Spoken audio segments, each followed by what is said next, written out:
Muy bien, chicos, continuamos con el problema F, que también requiere análisis dinámico y que se refiere a lo siguiente. Nos comentan, una bola de 800 gramos cuelga de dos cuerdas, como se muestra en la imagen. Así está como está. Hay las tensiones en las cuerdas. Bueno, primero que nada, ¿qué significa la palabra tensión? La palabra tensión no es otra cosa más que fuerza aplicada por una cuerda. ¿Sí? Eso es todo lo que significa. Cada vez que ustedes vean la palabra tensión, es simplemente otra palabra para decir fuerza en el contexto de que estemos hablando de cuerdas. Bueno, entonces me están pidiendo hallar las tensiones en la cuerda 1 y en la cuerda 2. Primero que nada, déjame te explico algo acerca de este problema. Este problema involucra técnicamente tres cuerdas, la cuerda 1, la cuerda 2 y la cuerda 3. Pero ese problema se simplifica, este tipo de problemas, si a la cuerda 3, que es la que está en contacto con la esfera, la eliminamos del ejercicio. Es decir, si dibujamos un esquema análogo, que sería este, tengo la cuerda 1, la cuerda 2 y la esfera justo pegando o justo anclada a la cuerda 1 y a la cuerda 2, es decir, eliminando la cuerda 3. Esto no crea ninguna diferencia con respecto a este problema y hace que las cosas vayan a ser un poco más sencillas. De tal forma que cada vez que tú te encuentres con este diagrama en el cual también hay una cuerdita aquí, chiquita, yo quiero que la elimines. Bueno, entonces este diagrama ya no nos sirve y lo vamos a eliminar. Muy bien. Ahora bien, estos ángulos, recuerda, eran 40 grados y 50 grados.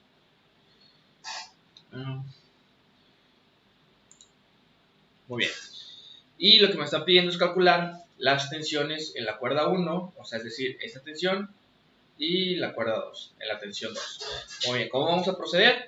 Pues con el análisis dinámico que hemos hecho en nuestros problemas anteriores. ¿Cómo se hace? Recuerda, vamos a introducir nuestro sistema de referencia. En este caso voy a volver a introducirlo como comúnmente se hace, es decir, con el eje X horizontal y con el eje Y vertical. Y pasando, obviamente, por mi partícula. Entonces ahí está. ¿Qué sigue después? Bueno, vamos a dibujar las fuerzas que están siendo aplicadas sobre mi partícula. Tenemos el peso de la partícula. Tenemos la tensión 2, que es esta, es decir, la fuerza ejercida por la cuerda 2. Y la tensión 1, que es esta. Muy bien. ¿Qué hacemos después? Pues hay que dibujar la tablita de las componentes, ¿recuerdas? En la cual ponemos nuestras tres fuerzas y sacamos cada una de sus componentes. Bueno, pero primero, para proceder a hacer esa tablita, lo que yo tengo que hacer primero es saber cuáles son las componentes, perdón, cuáles son las magnitudes y los ángulos de cada una de mis fuerzas. Es decir, cuál es la magnitud de T1 y el ángulo de T1, cuál es la magnitud de T2 y el ángulo de T2, y cuál es la magnitud del peso y el ángulo del peso. Bueno, primero vamos a proceder con el peso. El peso, dado que es masa por gravedad, vamos a calcularlo, háganlo por su cuenta, y les va a quedar 7.84 newtons.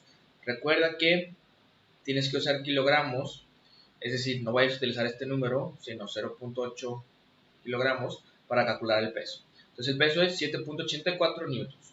¿Y cuál es el ángulo del peso? Como está dirigido en dirección de menos y, pues el ángulo es 270 grados. Muy bien. Luego, ¿qué sigue? Bueno, la cuerda T1, si te fijas, viene para acá. Y yo quiero obtener el ángulo de T1. ¿Cómo se hace? Primero vamos a dibujarlo. Recuerda que siempre es el ángulo estándar. El ángulo estándar empieza en el eje X positivo, rotas hacia la izquierda o en sentido antihorario y hasta que topes con el vector. De tal forma que este ángulo es el ángulo de T1. ¿Cómo hallo ese ángulo? Muy sencillo. Vamos a utilizar la propiedad de geometría de que si tenemos dos rectas paralelas y una recta, otra recta atraviesa esas dos rectas, entonces este ángulo y este ángulo son iguales, ¿ok? Y también este ángulo y este ángulo son iguales. Es un teorema que se llama el teorema de ángulos internos alternos, no sé si lo recuerdes, pero es un teorema clásico de geometría. Entonces, voy a utilizar esto para deducir este ángulo amarillo.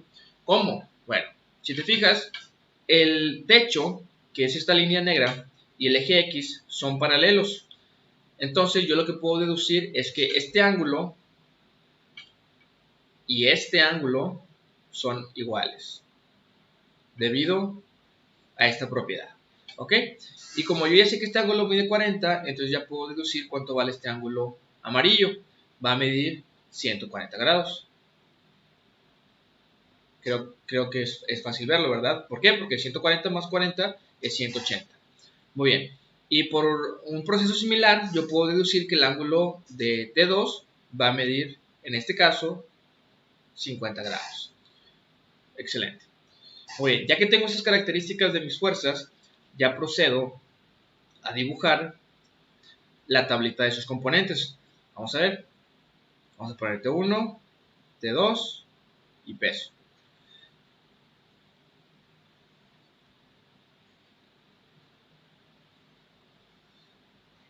Componente X, componente Y. Muy bien. Y primero vamos a sacar las componentes del peso. Está muy sencillo. Cuando lo hagas, este te va a dar 0 y este te va a dar menos 7.84 newtons.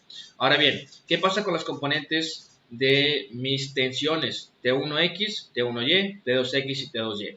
En realidad, todavía no las puedo calcular porque si te das cuenta, T1X es igual a T1 por el coseno del ángulo T1, pero yo no poseo esta cantidad todavía. De hecho, eso es lo que me están pidiendo. Entonces, ¿cómo puedo yo poner aquí un número? Pues en realidad no podemos. Todo lo que podemos hacer es lo siguiente.